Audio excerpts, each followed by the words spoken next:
बिस्मिल्लाहिर्रहमानिर्रहीम। अस्सलाम वालेकुम नाज़रीन, welcome back to my channel. दोस्तों, आप कैसे हैं? आज की इस वीडियो में मैं आपको ये बताऊंगी कि आप काली मिर्च से किस तरह अपने मुंह से दाने ख़त्म कर सकते हैं। उससे पहले जिन दोस्तों ने अभी तक हमारे चैनल को सब्सक्राइब नहीं किया वो जल्दी से सब्सक्राइब कर लें और बेल आइकन पर यस कर दें ताकि हमारी जो भी न्यू वीडियो अपडेट होगी इसका नोटिफिकेशन सबसे पहले आपको मिले। व्यूअर्स, चलते हैं वीडियो की तरफ।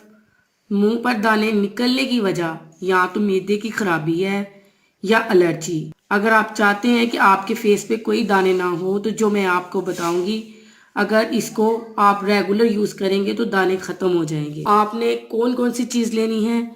सबसे पहले जो चीज आपने लेनी है वो है दही। दूसरी चीज जो आपने लेनी है वो है काले मिर्च। काले मिर्च आपने पीसे हुए लेने हैं। अब आपने इसको बनाना किस तरह है? सबसे पहले एक खाली बोल लें, इसमें 1 चम्मच दही ऐड करें।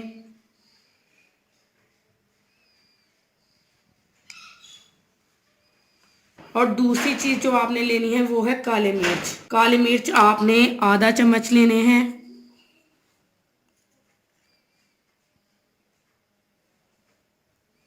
इसको अच्छी तरह से मिक्स कर लें।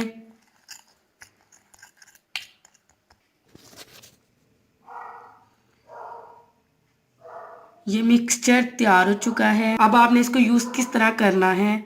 जहां आपके पिंपल्स हैं उस जगह पर लगा लें। इसको आप बना के किसी डब्बी में स्टोर भी कर सकते हैं। इसका 2-3 दिन यूज़ करने से आप देखेंगे कि आपके फेस से दाने गायब हो चुके होंगे। ये थी मेरी आज की वीडियो। अगर पसंद आई हो तो प्लीज़ लाइक करें, शेयर करें और कमेंट्स करें। मिलते हैं इंशाल्लाह एक और ज़बरदस्त वीडियो के साथ। तब तक के लिए इजाज़त दीजिएगा। Thank you watch this video. अल्लाह हाफ़िज़।